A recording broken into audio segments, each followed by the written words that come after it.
किनारा ये, एक किनारा वो, इस किनारे का भी खतरा नहीं है, इस किनारे का भी खतरा नहीं है, उस किनारे का भी खतरा नहीं है। खतरा अगर है तो मझधार का है। आपको कम मालूम, सापावारन मालूम है, पेला खार पूरा ही जाता तो हाथ पकड़ी नहीं उतरता। वे कहियो सा बीच में ध्यान रखना, बीच में क्यों खतरो, बीच में असीनी वेक्ष कटे बड़ी बावरा में फंसी जावा ने पैर न तो इस किनारे का खतरा है और न ही इस किनारे का खतरा है। ये खतरा जितना भी है ये सब बीच का है। कथा काय के लिए बोले बीच की तो ये सत्संग है। और जैसे मटका पानी लेने के लिए जो जाते हैं और पानी के मटके के और माथे के, मटके के और माथी के बीच में एक चुमरी रहती है। यहाँ चुमरी पे वह कलश टकेले है उनके बाद में राधा ढूंढ रही कोई गजब टके रखी हुई है। वो के ध्यान हमारा, वो चाहे नाचे, नाचने वाला नाचता है लेकिन उसका ध्यान ऊपर रहता है। जो को साहब ये मटका नहीं गिरे, ये काय से टिका हुआ है, वो एक चुमरी है, उस चुमरी ने उसको पकड़ रखा है। जैसे उस मटके को पकड़ रखा है ऐसे सत्संग भी एक चुमरी है। ये कथा क्या है, ये चुमरी है, ये मन की गति को पकड़ लेती है और मन को स्थिर करती है। जब ये पकड़ती है, मन को स्थिर करती है, तब एक आवाज आती है, वो मन हो जा दीवाना रे राम जी के भजनों में, वो मन हो जा दीवाना रे राम जी के भजनों में, हो जा दीवाना रे राम जी के भजनों में, वो मन हो जा दीवाना रे राम जी के भजनों में।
वो प्राणी सुख काक जाना रे,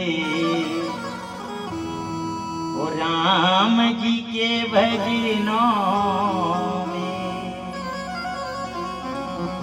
इसलिए ध्यान रखना, सबसे अगर खतरनाक कोई है तो वो है शरीर के अंदर कोई है तो वो है मन। इंद्रिय बहुत ऐसा, पृथ्वी, जल, अग्नि, आकाश, वायु, ये 5 तत्व से ब्रह्मांड बना है और इन्हीं 5 तत्वों से ये अपना शरीर बना हुआ है। पृथ्वी, जल, अग्नि, आकाश और वायु, और इनके एक एक देवता है। अब पृथ्वी जो है, पृथ्वी को स्पर्श करने से भी फल मिलते हैं।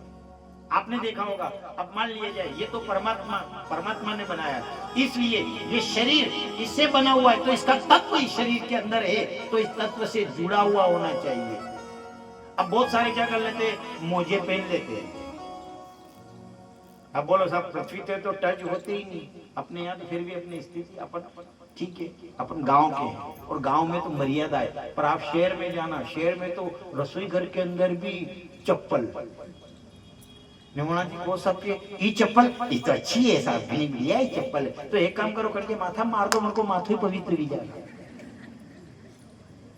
नहीं, पवित्र चीज है साहब। मान लिया जूता अपवित्र है, अपवित्र चीज अपवित्र ही देती है। अब मान लिया पृथ्वी से ये शरीर जुड़ा हुआ है और आखिर में उससे जुड़ना पड़ेगा। अब आप ज्यादा मोजे पहनोगे, इस पृथ्वी के ऊपर पैर ही मत रखो, पैर ही मत रखो। समय ऐसा आएगा कि आपको रखना पड़ेगा, इससे शरीर बना हुआ है तो इस तत्व से आपको जुड़ना पड़ेगा।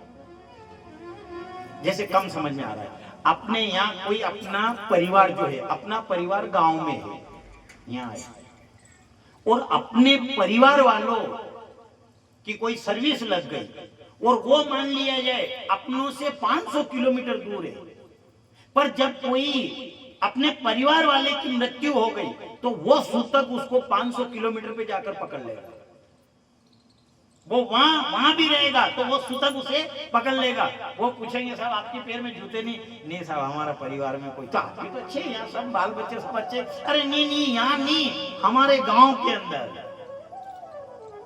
तो बोलो साहब उसने पकड़ लिया। अब मान ली पृथ्वी, जल, अग्नि, आकाश और वायु, ये 5 चीजों से ये ब्रह्मांड बना है, ये पृथ्वी बनी है और इन्हीं ब्रह्मांड बना हुआ है और इन्हीं 5 तत्वों से अपना शरीर बना है। ठीक असर है। अब ज्यादा मोजे पहन लेंगे ने, फिर मान लिया जाए कुछ दाग हो गए, चमड़ी के ऊपर सफेद सफेद दाग होने लगे, तो कोई पूछे साहब मेरे तो ये बीमारी हो गई, फिर ये अपने साफा वाले कोई बोलेगा ऐसा करो कि तिलस्मा महादेव जाओ और वहां की मिट्टी लगाओ। अब बोलो साहब उस मिट्टी में क्या है, उन महादेव जी की उन मिट्टी में क्या है, उस मिट्टी में कुछ नहीं है। उन्होंने कहा तूने जूते पहने, तूने मोजे पहन करके तूने पृथ्वी को स्पर्श नहीं किया, तू जिस मिट्टी से बना हुआ है वही मिट्टी को स्पर्श करेगा तो इससे तेरी मुक्ति। और वो मिट्टी लगाए ना, धीरे धीरे वो दाग भी तिलस्मा महादेव जाकर डुबकी लगाएगा, वही जमीन में साफ खोल करके और वही मिट्टी लगाएगा, उसी मिट्टी से आखिर जुड़ेगा तो जाकर के फिर। पहले बीमार कम होते थे, पहले जो कुएं का ताजा पानी पीते थे, ताजा पानी पीते। अब मान लिया रिश्ता करे तो सबसे पहला एक ही बात रखे वी बेटी के पियर वाला, हमारी बेटी पानी लेने के लिए नहीं जाएगी, हमारी बेटी खेत पे नहीं जाएगी, हमारी बेटी गोबर नहीं फेंकेगी तो क्या बाटा फेंकेगी क्या? बहुतों की एक मानसिकता है, पहले बीमारी नहीं होती थी तो ताजा पानी लाते। आज ये हम वास्तु करने के लिए जाते हैं पैसों वालों के वहां पर, तो वो के भाऊजी हमारे यहाँ ये 2.5 लाख की मशीन है, कोई के ये 1,87,000 की मशीन है, इससे क्या होता है सब बीमारी में काम करती है। तो ये पानी को क्या करती है, ये पानी को हल्का कर देती है। अरे जो तुम्हारी ये 2 लाख 2.5 लाख की मशीन जो काम कर रही है, वो हमारा एक साधारण कुआं भी काम कर रहा है। ताजा पानी है, ताजा जो पानी आता है कुएं के अंदर, और वो ताजा पानी जो पीते थे बीमार नहीं होते। अब आजकल एक और नियम है, वो प्लास्टिक की तो बनी, पहले तांबा के बर्तन में पानी भरा जाता था, तांबे के बर्तन में पानी भरा जाता था, या मान लिया जाए पीतल के बर्तन में पानी भरा जाता था, मिट्टी के बर्तन में। आजकल वो प्लास्टिक की वो कैन है, और उस कैन के ऊपर वो तापड़ा के न जाने क्या सील दे, न उसके बाद के बहुत ठंडा पानी, बहुत ठंडा, न उस तापड़े को खोलो इतने काले गागू निकले उसके अंदर, खोलो जाओ। अब वो उसके अंदर पड़े, मैं अपन कहते नरक का। अरे तापड़ियां खोल करके दे, तेरे घर के अंदर नरक कहाँ ढूंढने के लिए, कहाँ ढूंढे? भोलेनाथ ने यही तो शिक्षा दी है। शिव कथा क्या शिक्षा देती है? वो कहते हैं मैं जैसा नजर आ रहा है, जैसे भोलेनाथ नजर आते हैं ऐसे ही नहीं। देखना, त्रिपुण धारण किया उन्होंने, हे त्रिपुण, इसका अर्थ आप जाओ रास्ते में, कहीं रोड पे जाना, रोड पे देखना तीन रेखा उस वृक्ष के खींची हुई रहती है। किसी से पूछना ये 3 रेखा काई की है? ये रेखा इसलिए है कि जो 3 रेखा जिसके ऊपर खींची जाती है, उस वृक्ष को चाहे अपनी जमीन है अपन काट नहीं सकते। वो वृक्ष किसका है? वो वृक्ष सरकार का है। विचार कर लो अपन के वो सरकार का है, तो वो वहां से क्या शिक्षा प्राप्त करने के लिए जाए? वो मेरा महाकाल बाबा भी, महाकाल राजा ने भी 3 रेखा खींची है, एक नहीं खींची, 3 खींची। कौन सी? सत्यम, शिवम और सुंदर। और 3 रेखा वाला वो अपना नहीं है, वो सरकार का है। यही तो मेरे बाबा शिक्षा देता है कि आप इस शरीर को संसार को सौंप देना, ये शरीर है ये संसार को दे देना, पर जो मन है अंदर सबसे प्रबल जो बना हुआ मन है, ये मन सदैव मेरे बाबा के चरणों में रखना, क्योंकि सबसे प्रबल अगर कोई चीज है तो वो है मन।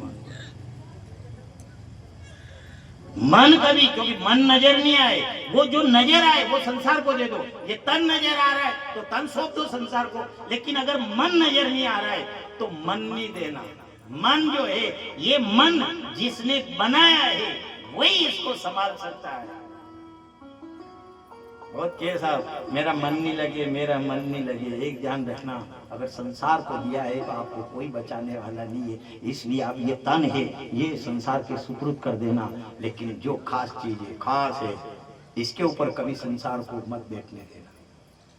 कहना ये तन है ये आपके अर्पण है, ये तुम्हारे परिवार को दिया, ये तन परिवार को, लेकिन मन जो है ये मन तो मेरा, मेरे राम को दिया। कम समझने आ रही है। आपके यहाँ से सांवलिया जी जाना आपको, आपने सब जगह फोन लगाए, सांवलिया जी चलोगे? हाँ मेरी मन्नत थी पूरी हो गई, मेरी इच्छा है सबको सांवलिया जी ले जाऊंगा। अब उनके दिमाग में आया कि अपन 14 सवारी हो गए, अब 14 सवारी है तो 14 सवारी में तो छोटी बस ले जाए, तूफान कर ली गाड़ी। अब धीरे धीरे और फोन लगाए तो उन्होंने वहां से फोन आने लगे, हम भी आएंगे, हम भी आएंगे। अब मान लिया जाए बुआ जी भी आए, जीजी भी आए, फूफा जी आए, जिया जी आए, ससुराल पक्ष वाले आए। अब ऐसे करते करते जो सवारी बनी वो सवारी 50 सवारी हो गई। जो सांवलिया जी ले जा रहा उसने विचार किया 50 सवारी है तो फिर 2-3 गाड़ी नहीं करे, ऐसा करे कि अपन तो एक बस कर ले। बस में आराम से चलेंगे साहब। अब बस में सीट भी कितनी, 50 सीट है, और अपने सवारी भी कितनी हो रही है, 50। अब जैसे ही वो बस आकर के खड़ी हुई और जो सवारी थी, अपने जितने भी रिश्तेदार थे, वो सब आकर के एक एक बस में बैठने लगे। तो 50 सवारी की जो थी, वो सवारी की सीट जो थी, वो सीटें पूरी हो गई, केवल एक सवारी बच गई, और वो भी कौन, बुआ जी। अब बुआ जी बच गए। बुआ जी ने कहा मैं कहाँ बैठूं? उसने कहा बुआ जी आप ऐसा करिए कि इस बाड़े में बैठ जाए, क्यों बस में बाड़ो भी दे पाछे। क्या मेरी इज्जत इतनी है कि मैं इसके अंदर बैठूंगा? सब सीटों के ऊपर बैठे मैं। उन्होंने कहा कि तुम भी यहाँ बैठना, मैं भी बैठूंगा। अरे तो सीट ही नहीं है। वो कहे घर से एक सोफा लाऊंगा मैं और सोफे के ऊपर बैठाऊंगा आपको। पर इज्जत का सवाल है साहब, समाज की बात है साहब। न वो सीटे वाले भी देखे ऐसे करके बैठे। अब बुआ जी वो डंडा पकड़ करके खड़े। अब बोलो साहब समस्या होगी कि नहीं होगी?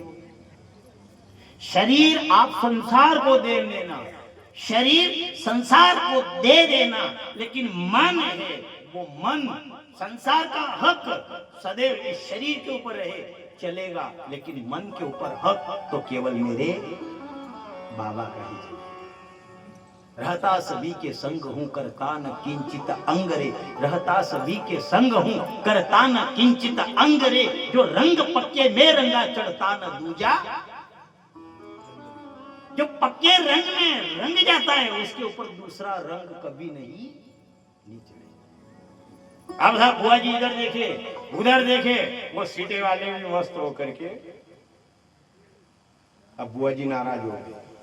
बुआ जी ने कहा मुझे सीट पे बिठा। उस भतीजे ने कहा बोले बुआ जी आप नाराज हो? ने नाराज होकर के आप बोले आपके ससुराल चली जाओ, और गाड़ी में सीट तो अब खाली नहीं है। बुआ जी के कौन के गाड़ी में सीट खाली नहीं है? हे एक सीट और है। कौन सी? वो ड्राइवर की सीट। उन्होंने कहा एक सीट और खाली है। कहा है वो आगे आगे। अच्छा ईमानदारी से कहो भतीजा बिठाएगा बुआ जी को आगे सीट पे? नहीं, मान लिया बुआ जी को बिठा भी दे तो वह गाड़ी सांवलिया जी जा, ये सांवलिया जी का दर्शन करे। सांवलिया जी का दर्शन नहीं करे, ये सब यमराज का दर्शन करे। जाती बनी बनी बनी वो पुलिया भी पार नहीं हुए साहब। अब मान लिया जाए, विचार भी करे, वो सीट भी खाली है, सीट एक खाली है, बुआ जी रूपी सवारी भी एक ही बाकी है, और वो कहते हैं एक सीट खाली है। और वो सीट कौन सी है? वो ड्राइवर की सीट है। लेकिन वो कहते हैं ये ड्राइवर की सीट खाली है, लेकिन इस सीट के ऊपर केवल ड्राइवर ही बैठेगा। इसी प्रकार मन रूपी अपने शरीर में भी सीट है, उस मन के ऊपर मेरा महादेव ही बैठेगा और कोई नहीं। इसलिए कहा जाता है वो मन हो जा दीवाना रे, राम जी के भजनों में। मन हो जा दीवाना रे, राम जी के भजनों में।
इसलिए कैसी भी स्थिति हो, चाहे जैसी स्थिति हो वैसी हो, पर शरीर के ऊपर हक संसार का रहे चलेगा, लेकिन मन के ऊपर तो केवल किसी का हक रहेगा, वो रहेगा महादेव का। कैसी भी स्थिति हो, मान लिया जाए अमृत पिया तो देवताओं ने जिन्होंने अमृत पिया वो उनका नाम तो देव कहलाया, जिन्होंने अमृत पिया उनका नाम देव है, लेकिन जिसने जहर पिया वो तो मेरा महादेव। विष पीना मामूली चीज नहीं है। इसलिए हमको ये आज की जो दूसरे दिन की कथा है, कथा से हमें ये शिक्षा लेना कि चाहे अपन 24 घंटे में से 23 घंटे परिवार को दे, लेकिन 1 घंटा है वो घंटा निकाल करके मेरे बाबा भोलेनाथ को देंगे। वो भोलेनाथ ये संसार 2 कंडे 2 डंडे देगा, वो मेरा महाकाल राजा मोक्ष देगा। 1 घंटे की वो ताकत है। इसलिए मान लिया जाए कमाओ कोई बात नहीं है, आप 23 घंटे संसार को देते हो ने कमाते हो, कितना भी आपके पास पैसा है। अच्छा कोई पैसे वाला जो मरा, कभी किसी ने 50,000 की गड्डी डाली उसकी? के भी यार बेचारे ने पूरी जिंदगी लगा दी कमाने में। एक काम करो ये 50,000 की गड्डी डाल दो। और दुनिया जितनी होशियार है उतना कोई नहीं है साहब, कोई होशियार नहीं है, बड़ा खतरनाक है। आप जाओ देखना, आप कभी भी जाओगे एक ही आवाज आएगी, ये घर मेरा, पत्नी मेरी, मकान मेरा, ये धन मेरा। पर कभी भगवान के पास में जाकर कहा ये राम मेरा और मैं नी की, मेरा राम और मैं नहीं। ये मेहमान आएंगे, होशियार कितना है देखो, ये मेहमान आएंगे और मेहमान को घुमाने के लिए ले जाएंगे, पूछेगा ये भाड़ा किसका है? आपका है। ये आपका है। अच्छा ये बिल्डिंग ये भी आपकी है साहब, ये भी आपकी, ये मकान आपका है, ये बाड़ा आपका है, ये खेत ये भी आपका है, ये वो बालक दौड़ता हुआ आएगा, ये छोटा सा बालक ये किसका? ये भी आपका ही है। अच्छा विचार कर लो, इतनी देर में तो उस बालक की मम्मी आई, वो मेहमान के लिए ये भड़की बोल दो कि ये आपका है, उसकी क्या ये तो। अब विचार करो कितनी होशियार है दुनिया। अपन कहते हैं ये मेरा, ये सब मेरा है, पर एक विचार करना, एक दिन में कभी राम के वहां भी जाना, कभी मेरे बाबा के वहां जाना और वहां जाकर के उनसे हाथ जोड़ कर कहना तू मेरा है, मैं तेरा हूं। हमारे पास भी आते हैं, बहुत आते हैं साहब, बहुत आते हैं। कोई तो ऐसा भी आ गया, ओ बाबूजी हैं टिपणो देखो तो क्यों मके लाड़ी, तो दादा मेरे पंचांग में लाड़ी थोड़ी है थी, अगर पंचांग में लाड़ी बैठी थी वो पंचांग की इज्जत हो गया। एक विचार करना, एक गौर करना, थोड़ा सा अंदर उतरना। मान लिया जाए हर प्राणी की एक इच्छा होती है, मुझे मकान कब मिलेगा, मुझे मकान कब मिलेगा, मुझे पुत्र कब मिलेगा, मुझे बहू कब मिलेगी, मुझे धन कब मिलेगा। पर विचार कर लो, आज तक किसी ने ये प्रश्न किया कि मुझे राम कब मिलेगा? एक विचार करना, आप थोड़ा अंदर जाना। मान लिया जाए हर चीज की कल्पना रहती है, मुझे धन कब मिलेगा, मुझे संतान कब, मुझे आलीशान मकान कब मिलेगा, ये सबकी इच्छा है। पर किसी ने आज तक मेरे बाबा के वहां, भोलेनाथ के वहां जाकर के ये कहा कि जिस राम के नाम को आपने धारण किया है वो राम मुझे कब मिलेगा।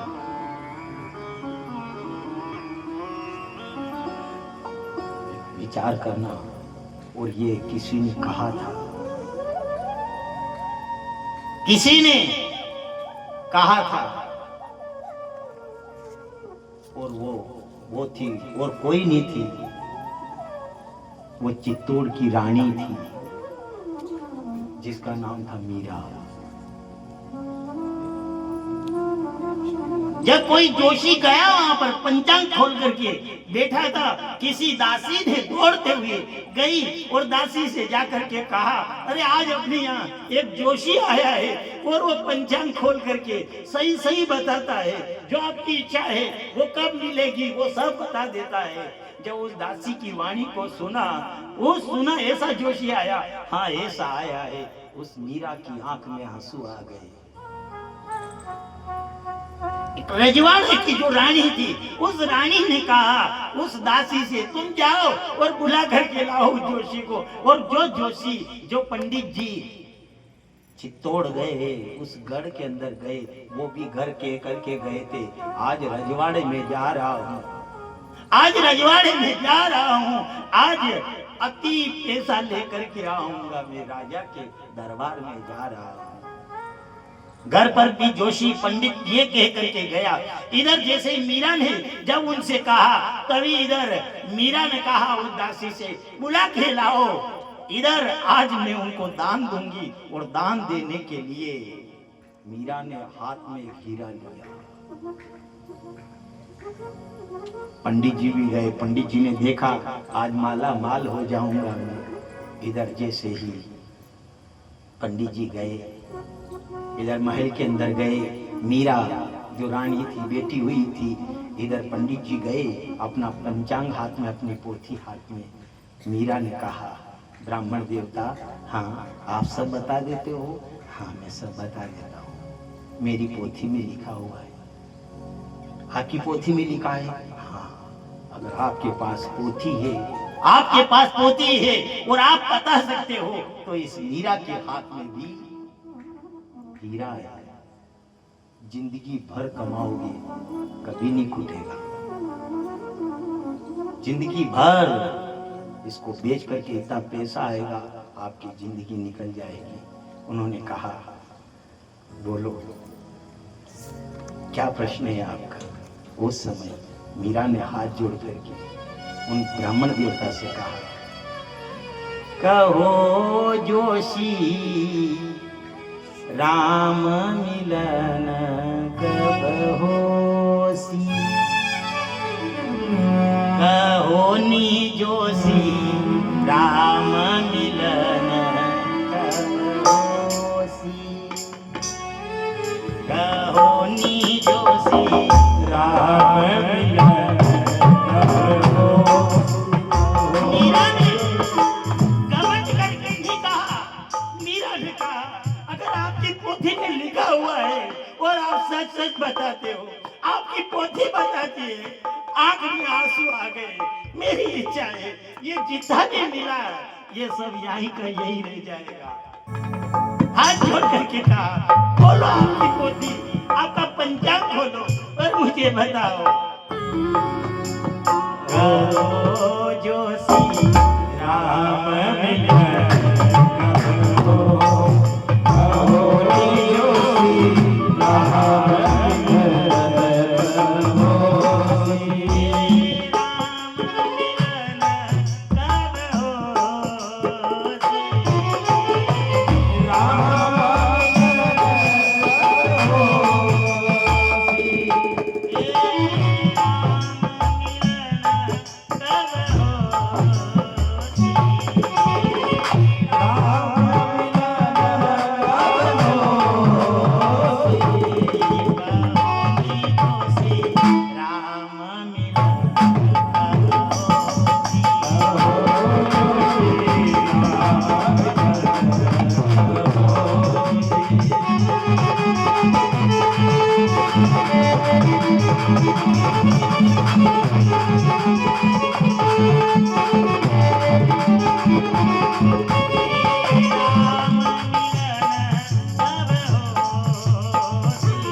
गिरा